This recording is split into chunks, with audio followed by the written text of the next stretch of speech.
esse assunto, né, de cobertura espiritual, né, esse título, 3 principados a serem vencidos pela igreja e pelos líderes de hoje. É um assunto que para mim é novo, eu aprendi com o pastor Drauzio, e é um assunto assim, que me instiga muito, então estou sempre buscando aprender mais e tal, sempre trocando com o pastor, para ele esclarecendo, e aí ele vê o meu interesse, e ele falou assim, por que você não leva essa palavra, prepara essa palavra para o Tadel? Eu falei, pastor, será? Misericórdia, primeiro me deu assim, aquela insegurança, né? Mas depois fui buscando, orando e tal, e aqui estamos nós. Então, não é assunto para dizer assim, que eu sou doutora nesse assunto, não, mas eu estou assim, sou aprendiz, né? Estou aprendendo, e a gente está aqui para aprender junto, né? Aprendendo uns com os outros. Então, essa imagem aí, ó, quem são esses 3 principados que precisam ser vencidos pela igreja de hoje? Quem vocês acham que sejam?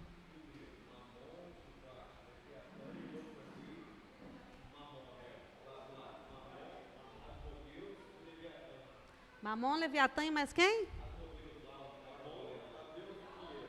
Mamon é aquele primeiro lá. Aqui embaixo, Leviatã. E a de cima? As modelos?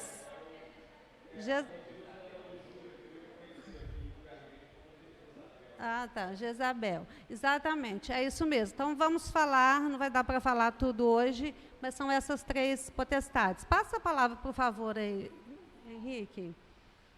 Então, Efésios 6,12 fala assim, porque não temos que lutar contra a carne e o sangue, mas sim contra os principados, contra as potestades, contra os príncipes das trevas deste século, contra as hostes espirituais da maldade nos lugares celestiais. Então, nós estamos em constante luta, né? Em constante batalha, nós temos que lutar. E quando a gente luta um grupo com outro, alguém com outro, você precisa de conhecer o inimigo para você saber as táticas do inimigo, exatamente para você fugir daquelas táticas do inimigo, né? Então, nós conhecemos ao Senhor, cada dia aprofundando em conhecer o Senhor, mas a gente também precisa de conhecer o inimigo das nossas almas. Pode passar, Henrique.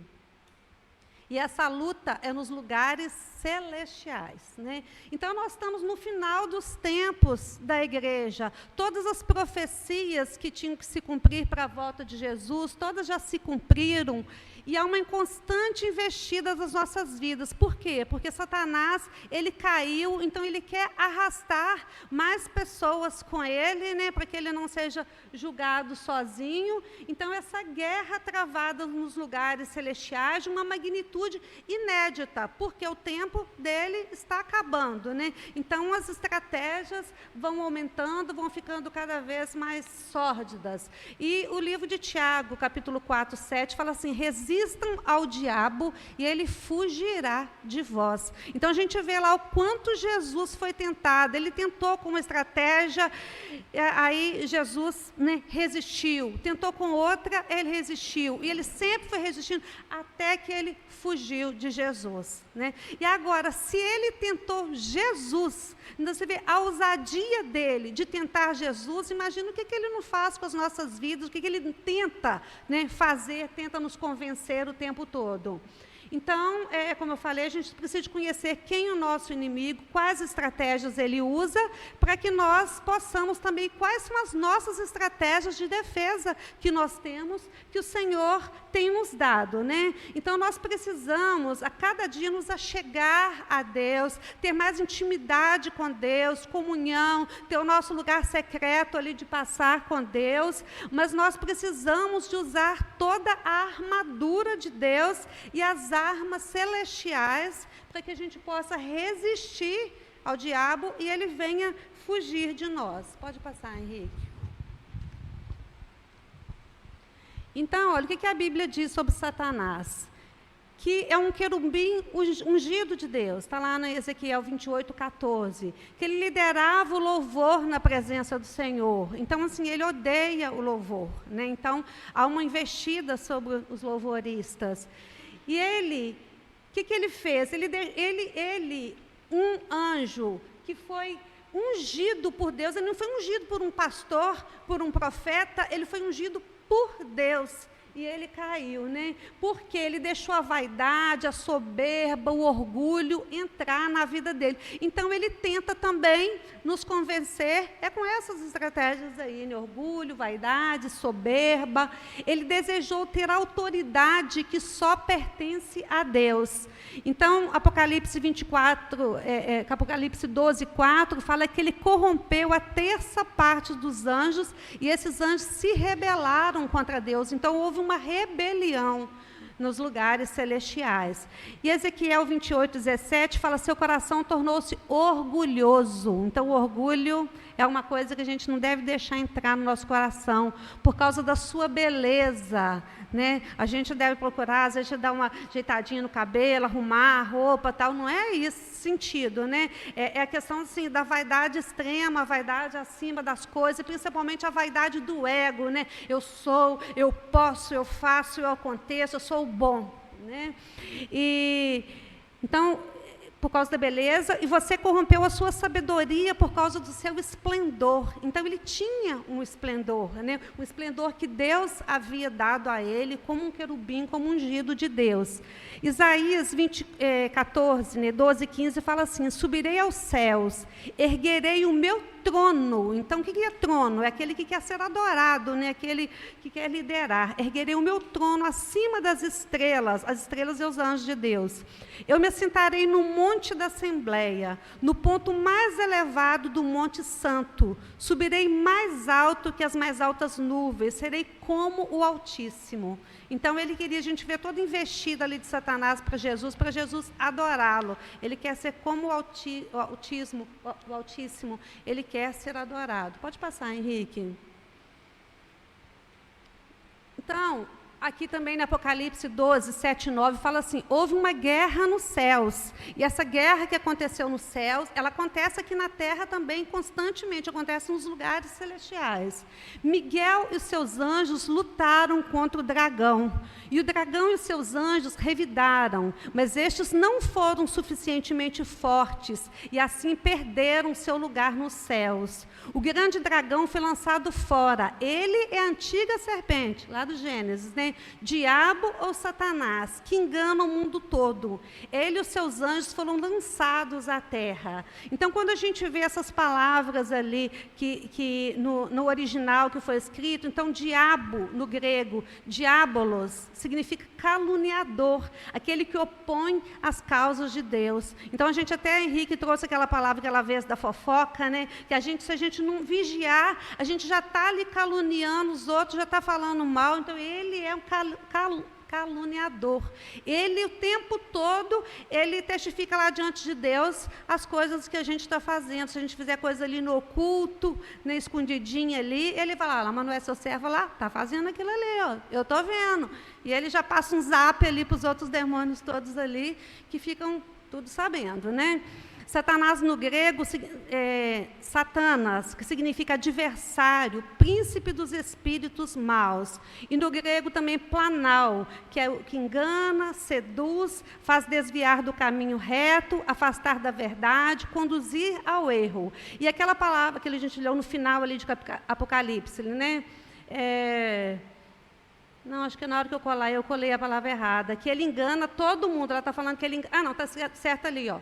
É a antiga serpente chamada diabo ou Satanás, que engana o mundo todo. O que é o mundo todo? No grego, oikomene, que significa aos habitantes da terra, todos os habitantes dominados por ele, menos aqueles, né, que realmente vivem e andam na luz. Então, ele tenta dominar todos, mas se nós andamos na luz como Jesus está, nós temos comunhão com os outros, o sangue de Cristo nos livra de todos os pecados, e ele não tem poder contra nós quando a gente está andando na direção do Senhor. Ele tenta, ele vai tentar o tempo todo, mas se nós estivermos ali na cobertura, né, do poder de Jesus ali sobre nossas vidas, ele não vai ter poder contra nós. Pode passar, Henrique, por favor. Então, nós precisamos ter a cobertura espiritual que o pastor falou, né? A cobertura espiritual, isso também foi muito novo para mim, né? Que até a palavra fala lá que a mulher esteja com véu. Esse véu é a cobertura do marido em casa, do pastor na igreja, e Deus cobrindo tudo, né? Então, nós temos que estar com a nossa cobertura. Quem que está fazendo a cobertura? Então, nosso Deus é um Deus de hierarquia, é um Deus de autoridade. Então, os anjos do inferno, eles têm uma hierarquia entre eles, assim como os anjos do céu. Os anjos do inferno, o diabo é o líder, é ele que faz a cobertura espiritual dos demônios, das patentes mais baixas, né? E os anjos do céu, Miguel é o líder que faz a cobertura desses anjos. Então, a gente vê algumas passagens da Bíblia que algum anjo ele tentou resolver alguma coisa e não conseguiu, precisou de Miguel, que é o anjo, o anjo assim, a autopatente, né, no mundo espiritual, para ir lá resolver. Então, a gente vê em Daniel 12:1, o Senhor, Daniel, ele fez um jejum de 21 dias para Deus revelar a ele as coisas que estavam acontecendo, o tempo da provação, de finalizar o cativeiro do povo. E aí, olha o que a palavra fala. Naquela ocasião, Miguel, o grande príncipe que protege o seu povo, se levantará. Haverá um tempo de angústia tal como nunca houve desde o início das nações até então. Mas naquela ocasião, o seu povo, todo aquele cujo nome está escrito no livro, será liberto. Então, há toda aquela investida. Mas Miguel, que é o príncipe que protege o povo, e nós seremos libertos, né? Nós seremos libertos ali pela busca, pela nossa dedicação. Em Daniel também 10:13 fala assim, mas o príncipe do reino da Pérsia, aí está referindo-se a Satanás, me resistiu 21 dias de jejum e 21 dias do príncipe da Pérsia, ele está resistindo. Então, Miguel, um dos príncipes supremos, veio em minha ajuda, pois eu fui impedido de prosseguir ali com os reis da Pérsia. Então, aquele anjo, ele estava tentando ali a lutar, mas só que como era de uma patente mais elevada, era Miguel que conseguiu ir ali e não impedir a revelação. E a revelação chegou até Daniel. Ele, a parte dele, oração, jejum, o testemunho, reto, tudo com a vida, tudo em dia diante do Senhor, e o anjo ali, Miguel, protegendo, colocando toda a cobertura espiritual sobre ele. Então, o mundo espiritual está organizado em hierarquias, em autoridade, e aí a gente vê vários exemplos disso. E cada patente, digamos assim, vai atuar com aquele que no mesmo nível espiritual. A questão de não ser julgo desigual, porque imagina um da alta patente lutando, né, contra um de baixa patente, né, então ficaria um julgo desigual. Então, a gente vê que Elias, ele enfrentou quem? Os profetas de Baal. Elias era um profeta e ele enfrentou os profetas de Baal, que estavam no mesmo nível. Jezabel, que era uma rainha, ela foi morta por quem? Pelo rei Jeú. Então, a gente vê que muitas vezes, quando a gente está lendo na Bíblia, a gente vê que ali o povo do Senhor entrou numa cidade, saqueou, matou aquele povo tudo, mas o rei levou até Davi. Entendeu? Então, o rei é levado ali para o outro, porque está no mesmo nível ali de autoridade. Então, Miguel enfrentou o príncipe do rei da Pérsia. Pode passar. Então, olha, qual é a diferença? A diferença está na cobertura espiritual. Quem que está cobrindo, né? É Satanás, a sua atitude que a gente está tendo, que eu estou tendo. Quem que está nos cobrindo naquela atitude que a gente está tendo? Se a gente está fazendo uma coisa lá na escuridão, no esconderijo ali, que ninguém está vendo, quem está me cobrindo naquele momento? É Satanás. Mas se eu estou ali na direção do Senhor, fazendo a vontade do Senhor, quem está me cobrindo é Miguel. São os anjos que o Senhor colocou ali para nos defender. Então, Atos, até ficou com um errozinho ali, Atos 20, 28 e 29, fala assim, cuidem de vocês mesmos e de todo o rebanho, sobre o qual o Espírito Santo os colocou como bispos, para pastorearem a igreja de Deus, que ele comprou com seu precioso sangue. Sei que depois da minha partida, lobos ferozes penetrarão no meio de vocês, e não pouparão o rebanho. Então, aqui estão os líderes da igreja. Nós cuidamos do rebanho que o Senhor nos deu, cada um com sua célula está cuidando dos liderados que o Senhor deu, mas nós também temos que cuidar de nós mesmos, porque o lobo quer tragar, quer devorar, né, tanto os que estão começando, quanto os líderes também. Então, o objetivo dos anjos caídos é destruir a obra de Deus. Satanás e os seus anjos caídos usam estratégias para derrubar aquele que está fazendo a vontade de Deus, anunciando sua palavra, lutando para tirar vidas do inferno. Acha que ele quer isso? Ele não quer. Então, ele quer nos derrubar. Começa com um pequeno engano, uma coisinha que entra, um sentimento, uma dúvida, um rancor, uma mágoa, um sentimento ruim, e ele vai nutrindo aquilo, ele vai buzinando lá, tá vendo isso? Fulano fez aquilo com você, fulano fez, e vai ali. E se a gente não der lugar, repreende aquele pensamento em nome de Jesus. Vou ocupar meu pensamento com a Bíblia, com louvor, eu vou ouvir a Bíblia, estou aqui lavando vasilha, eu vou ouvindo aqui, eu gosto muito de ouvir na hora que eu estou fazendo comida, na hora que eu estou lavando vasilha, eu coloco lá a Bíblia narrada, né, no Cid Moreira, eu gosto muito de ouvir, ou então vou ouvir pregação e vou fazendo as coisas, aí minha mente não está em outra coisa, que minha mente está ali tentando entender, prestando atenção. Então, se vem coisas, a gente não pode deixar que a nossa mente seja oficina do diabo, porque se a gente der lugar, a mente da gente vai ser a oficina do diabo. Então, a gente tem que vigiar, estar atento, sabendo que o lobo ali está querendo devorar, mas o Senhor não vai deixar, né? Mas a gente precisa de assumir a nossa posição, assumir o nosso lugar, a liderança, todo o poder que o Senhor tem nos dado. Passa, por favor, Henrique. Então, a palavra fala também, segundo Coríntios 11:14, que o próprio Satanás se disfarça de anjo de luz. Às vezes a gente, quando é criança, né, a gente ouve muito falar ali, ao diabo com rabo, com chifre, com aquela coisa toda, que a gente tem medo. E se ele chegar como assim, horrível, assim, ele não vai convencer ninguém, então ele vai chegar, é lindo, maravilhoso, como um anjo de luz, Lúcifer, né, que significa anjo de luz.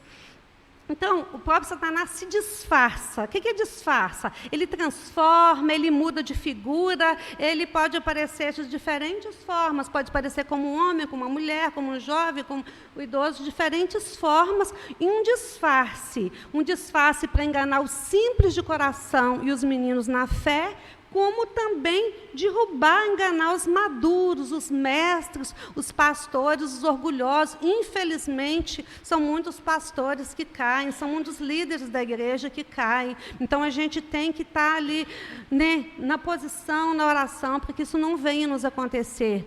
Em 1 Pedro, mas quem cai? Principalmente aqueles que são orgulhosos, aqueles que deixam o orgulho entrar no coração. Fulano fez isso comigo, mas é desaforo.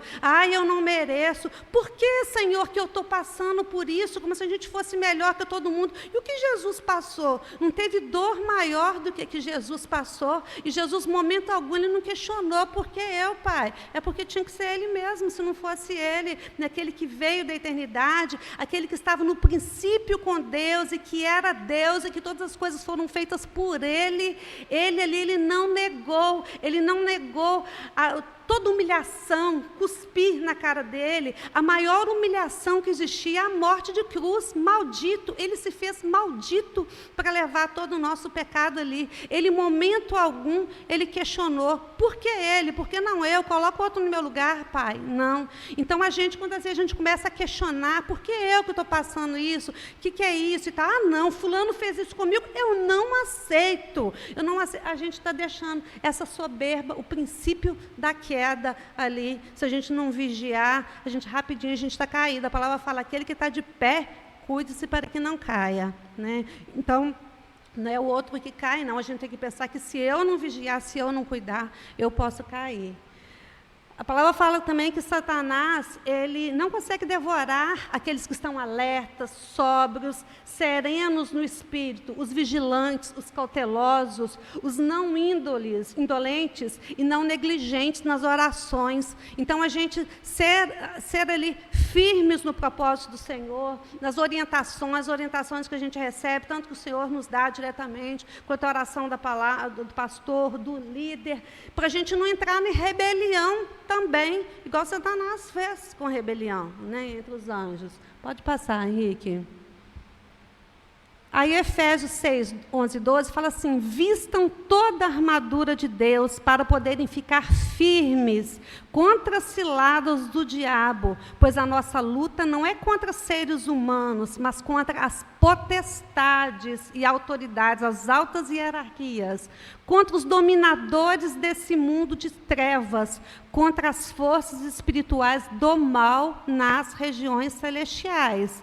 Então, cilada, olha, fiquem firmes contra as ciladas. Cilada no grego é metodeia. O que significa? Método, artifício, truques, malandragem. Então, ele vai vir com coisa que parece boa. Pega isso aqui, mas só isso aqui, só isso. Aí daqui vai mais, vai mais, vai mais. Então, são artifícios, são truques, são ciladas para enganar. Porque ele é enganador e ele é o pai da mentira. Aí, Judas 1,6 fala assim: e aos anjos que não conservaram suas posições de autoridade, ou seja, foi dada posição de autoridade para os anjos, mas eles não conservaram sua posição de autoridade, mas abandonaram sua própria morada, a morada celeste que Deus deu para eles. Eles os têm guardado em trevas, presos com correntes eternas para o juízo do grande dia. Então, ou seja, se eles abandonaram, eles desistiram do corpo celestial, do corpo de anjos. E se nós também deixarmos a nossa posição de autoridade, nosso chamado no corpo de Cristo, a igreja, se permanecermos nessa condição, também está reservado o fim para nós. A gente tem que ver que o Senhor nos deu.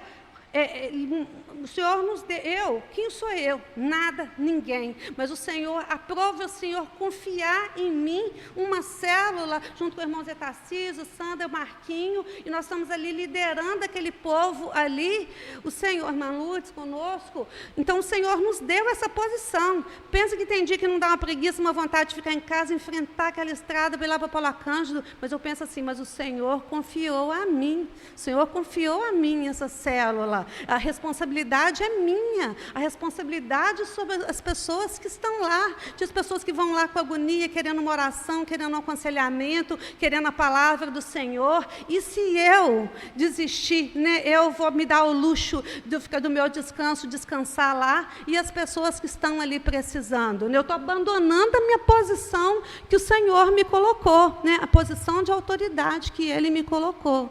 Pode passar, Henrique.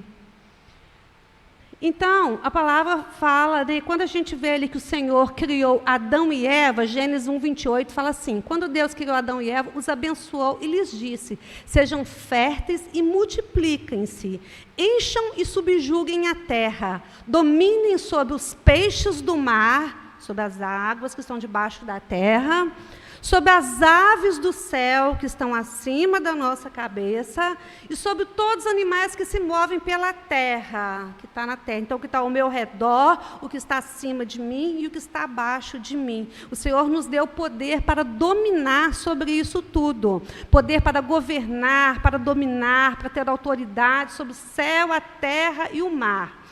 Então, nós estamos né, existe essa potestade o tempo todo que tenta nos derrubar, mas só que nós temos a segurança que vem de Deus, e essa segurança ela vem da obediência. Então, se nós obedecermos a Deus, o ser humano estará seguro, por mais que seja dificuldade, aquele que habita no esconderijo do Altíssimo, a sombra do Onipotente descansará. Nós estaremos seguros, protegidos, guardados pelo Senhor, por maior que seja investida. A casa construída sobre a rocha, vai vir dificuldade, vai tentar abalar, vai vir os ventos, vai vir as águas, vai vir tudo, vai ter tribulações, mas ela não vai cair. Ela não vai cair, nós não vamos cair, porque nós estamos guardados e protegidos pelo Senhor. Então, se nós obedecermos, nós teremos segurança, estaremos seguros, né?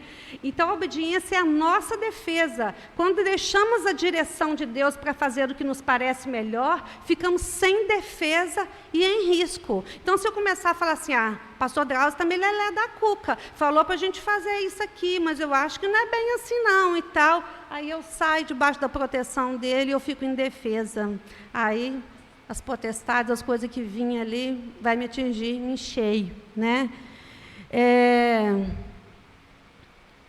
Então, se a gente deixar a direção de Deus para fazer aquilo que nos parece melhor, nós vamos ficar sem defesa. Então, Adão e Eva, Deus deu para ele todo esse domínio sobre céu, terra e águas, só que eles não exerceram esse domínio que Deus deu para eles. Eles foram dominados, eles deixaram uma serpente dominá-los. Deus mandou Adão ali, vigie, cuida, ele como vigilante, como primeiro profissional ali de vigia e vigilante. O que ele fez? Distraiu, Eva ficou sozinha lá, ele não vigiou, ele não cuidou, não zelou ali para a esposa dele, para aquele jardim que Deus mandou ele cuidar. Então, ele deixou essa posição dele de liderança, de domínio que Deus deu, Deus tinha colocado sobre ele, deixou que a serpente astuta enganasse e foi colocado toda a humanidade em insegurança. Então, as guerras celestiais acontecem nos lugares celestiais. Então, nós devemos vencer os nossos inimigos espirituais. Não é a carne. Às vezes uma pessoa Marquinhos falou mal de mim e eu estou com raiva de Marquinhos. Não, Marcos, foi um instrumento, não aconteceu não, mas a pessoa não é ele, é Satanás que está usando. Então aí eu vou ficar com raiva dele? Não, eu não vou ficar com raiva dele, né? Eu tenho que ver, não, isso aí é uma cilada de Satanás para me derrubar, para me dar uma rasteira. Não é ele, não é o irmão, porque o irmão é um irmão muito amado, que está ali comigo, né, realizando a obra. Então a gente tem que pensar nisso. Para vencer nossos inimigos espirituais, os principados, a potestade, os demônios que operam nos lugares celestiais, como Jezabel, Mamon e Leviatã, né, que são representantes dos domínios do céu, da terra e dos mares. Então, agora a gente vai ver cada um. Hoje não vai dar para falar tudo, né? Mas a gente vai ver. Então, vamos ver primeiro o domínio sobre o céu. Então, o céu é aquilo que está acima da nossa cabeça, né? A nossa cobertura espiritual. O que ele quer? Ele quer dominar aqueles que estão na cobertura espiritual da igreja, das células, né? Então, um príncipe espiritual da maldade, né, que agora nós vamos chamar de Jezabel, ele atua nos governos, em autoridades, em líderes, para calar a voz profética da liderança da igreja. Então, quando fala Jezabel, a pessoa pensa, nossa, é uma mulher sedutora. Não, não é uma mulher, é um espírito do mal, que pode usar uma mulher, um homem, uma velha, um velho, ele pode usar diferentes pessoas, é um espírito, é um principado. Então, são pessoas dominadoras, narcisistas, pessoas que se dizem profetas, mestres, pastores, mas muitas vezes estão ali dentro da igreja para ensinar engano, para enganar os crentes, levando-os à fornicação física, espiritual, à idolatria. Então, levando assim, inserir no meio da igreja o engano, o pecado, a idolatria. Não, isso aí não tem importância, não, isso aí é só isso aqui e tal, assim. E aí ele começa entrando pequenininho, aquilo ele vai crescendo, se a gente não vigiar. Então, olha, ele tentou, essa potestade chamada, que a gente vai estar chamando de Jezabel, né? Tentou destruir Elias, ele matou os profetas ali do Senhor, exceto aqueles que foram escondidos ali, 100 que foram guardados na caverna, e Elias também, que Deus protegeu, levou ele para protegê-lo. Jogou Jeremias dentro do poço para calar a voz profética, porque Jeremias estava ali o tempo todo falando o que ia acontecer, acusando, mostrando ali qual era o pecado do povo, que o povo precisava de se consertar. Jogou Jeremias dentro do poço, tentou impedir Daniel de receber aquela revelação, como a gente viu, pediu a cabeça de João Batista para ele parar de profetizar, desviou Sansão do propósito de libertação do povo. Então, essa potestade que atua aí sobre os líderes, de diferentes formas, né? Então, como o domínio sobre Jezabel é semelhante ao domínio dos céus, também para vencê-lo, o Senhor usou coisas assim, vindas também do céu, pássaros, né? Pássaros para alimentar Elias, o milagre do fogo e da chuva, né? Que caíram, que vieram também do céu, em Pentecostes, línguas repartidas como fogo, barulho dos ventos soprando fortes vindo do céu. Então, essa potestade que vem na liderança, que está acima, mas também os recursos, todos os recursos para vencê-los estão vindo do céu. Pode passar. O domínio sobre a terra. Que lugar na terra que a gente acha que a gente está seguro? Nós achamos que nós estamos seguros na igreja, debaixo da cobertura do Senhor, né? Mas quantas pessoas se sentem seguras e poderosas com o dinheiro, né? Como se o dinheiro fosse resolver todos os seus problemas. Então, dominar a terra é ter controle das finanças. Quando a gente... Esse domínio sobre a terra fala desse domínio sobre esse principado que é Mamon, que é uma divindade cultuada pelos filisteus e visto como Deus da riqueza, dos bens materiais, do dinheiro, da prosperidade. Então, ele busca ter o domínio sobre o nosso dinheiro. Quantas pessoas que falam assim, essa porcaria desse salário que não vai dar para nada. Você recebeu o seu salário, você já está amaldiçoando ele. Mas você receber e falar, Senhor, o pouco com o Senhor é muito. Né? O pouco com o Senhor é muito, e eu estou recebendo aqui esse meu salário, que o Senhor vai abençoar, o Senhor vai multiplicar, que ele vai ser uma bênção, e ele se torna uma bênção. Então, abençoa o seu dinheiro, porque se amaldiçoar o seu dinheiro, e isso é questão de pensamento positivo, irmãos, tem as pessoas lá que falam lá dos bons fluidos, do não sei o quê, mas para nós é a bênção, a gente vê a bênção. Então, as palavras da gente têm poder. Então, se tudo que a gente vai fazer, eu vou fazer esse concurso, mas Deus vai abençoar, que vai ser uma bênção, eu vou estudar, o meu tempo mesmo sendo muito, mas Ele vai abençoar, que eu vou guardar aquilo ali que eu aprendi. Né? Tudo, se a gente for trazendo palavras ali de bênção, aquilo ali vai se tornando realidade em nossas vidas. Então, Jesus, ele fez referência a essa divindade Mamon no Sermão da Montanha, né? Em Mateus 6:24, ele orientando os discípulos a não servir a dois senhores. Ele disse, não podeis servir a Deus e a Mamon. Né? Não é que assim, a gente trabalha, conquista, né, a nossa casa, o nosso carro, um dinheiro para a gente ir para umas férias, alguma coisa, fazendo tudo justamente, ali honestamente, isso é uma bênção para nós. O problema é que a pessoa cultuar o dinheiro como Deus, colocar ele acima de tudo. E a gente vê no nosso país, isso acontece demais. Né? Pessoas que não têm onde colocar dinheiro, mandam dinheiro para a Suíça, colocando dinheiro na cueca, a gente vê os escândalos aí, tudo. Aquele ali, quem é o Deus deles? É Mamon, né, que está liderando a vida deles. Então, ele atua principalmente no domínio das finanças, levando a avareza, ao dinheiro recebido ilicitamente. Uma coisinha ali que você deixa de declarar no imposto de renda ali, ó, é Mamon, que está ali direcionando. Um troco que você viu que a pessoa ali te deu um troco errado e você não devolve, nas mínimas coisas, ele vai influenciando ali, né?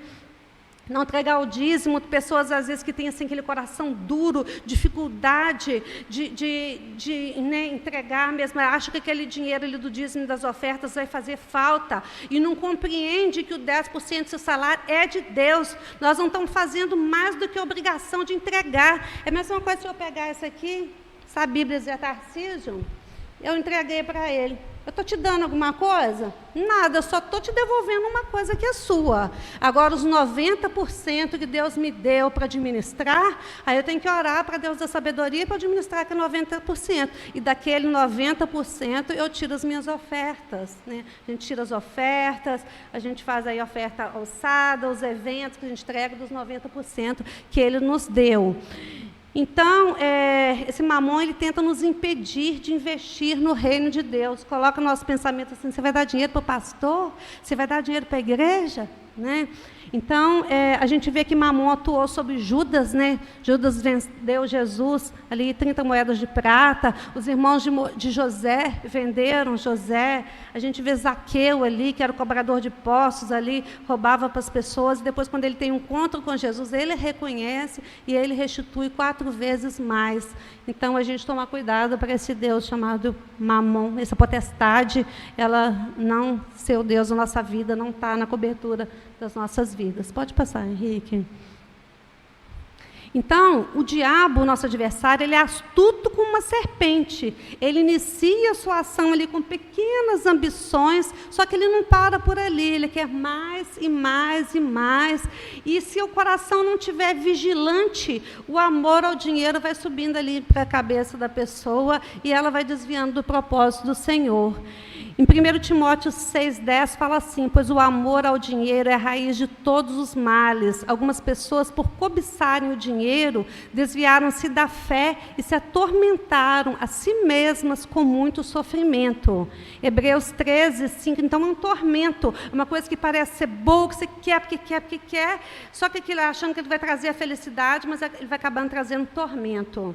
Hebreus 13:5, conserve-se livres do amor ao dinheiro e contentem-se com o que vocês têm,